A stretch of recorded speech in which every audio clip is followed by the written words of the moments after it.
Marcelo Miguel, advogado, especialista em crime de trânsito, o advogado mais amado pelos órgãos de trânsito de todo o Brasil, só que não.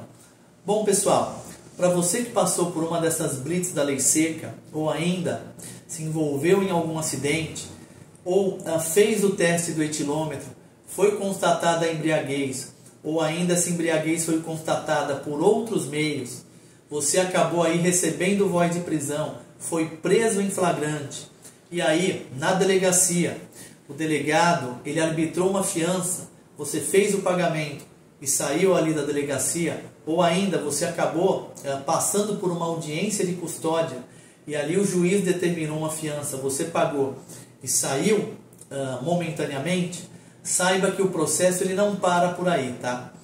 Na verdade, nós temos aí duas situações. Uma situação é a que diz respeito à multa por embriaguez, tá? Essa multa, ela é de competência do órgão que fez ali a autuação. Normalmente, se foi polícia militar, seria o Detran, ou se foi a polícia militar rodoviária, ou seja, na estrada, o órgão competente pela aplicação da penalidade de multa seria o DER. Essa multa da lei seca, ela tem uma pena administrativa, que é a pena de multa, ou seja, cerca de R$3.000, isso independente da questão criminal. Na esfera criminal, o que vai acontecer? O delegado ele vai ali conduzir o inquérito, vai confeccionar um relatório final e vai encaminhar isso para o Ministério Público. E o Ministério Público, a partir daí, ele seria o dono do processo penal. E normalmente ele avalia as condições ali do cidadão, ou seja, os antecedentes, o histórico, como se deu a abordagem, se tem mais algum crime relacionado. E aí, antes do oferecimento da denúncia ao juiz, o Ministério Público ele pode ofertar ao cidadão um acordo de não persecução penal, ou seja, um acordo para que não siga o processo na justiça, para que esse processo ele fique ali parado, né? Ele seja estancado.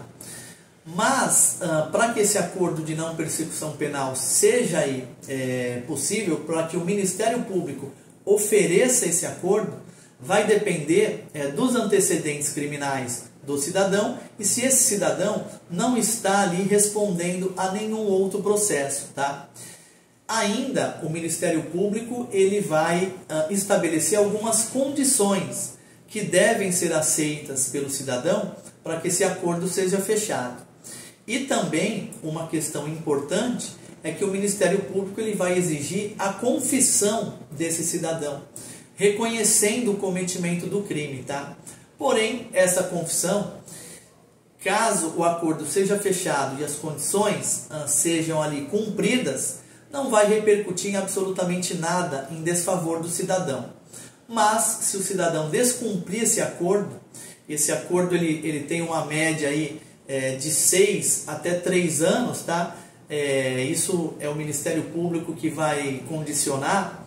Se dentro desse prazo o cidadão acabar quebrando alguma das condições do acordo ou se envolvendo em algum outro crime, sendo processado por algum outro crime durante esse cumprimento, então o processo ele vai voltar a andar e o juiz de direito vai apreciar o caso, podendo chegar a uma condenação.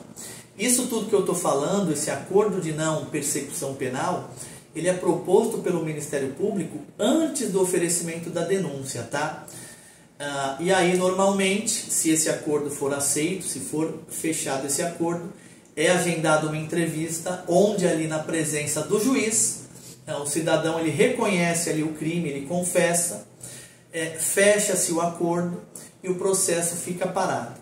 Agora, muitas das vezes, o Ministério Público ele acaba aí se adiantando e, como ele não consegue verificar as condições do cidadão, especialmente no que diz respeito aos antecedentes criminais, se esse cidadão tem antecedentes ou se está respondendo a algum tipo de crime já, algum processo criminal, muitas vezes o Ministério Público ele acaba passando essa fase do acordo e ele oferece a denúncia. a partir do oferecimento da denúncia, não poderia mais ser feito esse acordo de não persecução penal.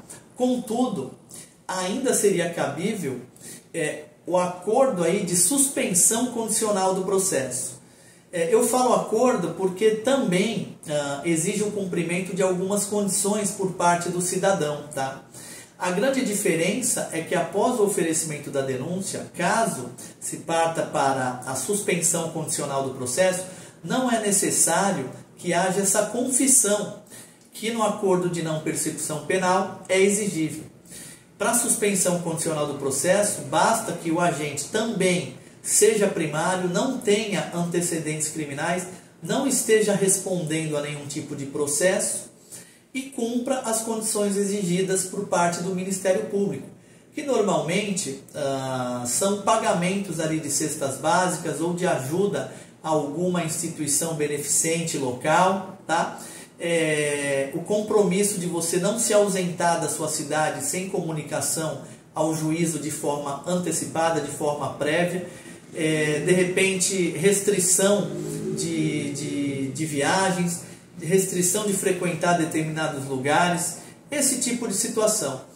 Por isso é importante, tanto no acordo de não persecução penal como na suspensão condicional do processo, você contar com a assessoria de um advogado especialista no direito de trânsito e em crimes de trânsito, para que o advogado consiga ali fazer o melhor acordo possível com as condições que sejam ali razoáveis e favoráveis ao cidadão.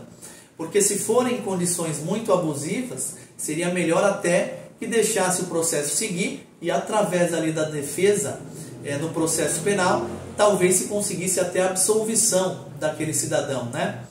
Então tudo isso precisa ser muito bem avaliado. Se você está passando por uma situação como essa, deixa aqui no campo de comentários, explica o teu caso ou entre em contato conosco através aqui dos nossos telefones de contato. Então, logo possível, a nossa equipe jurídica ela vai te responder, tá?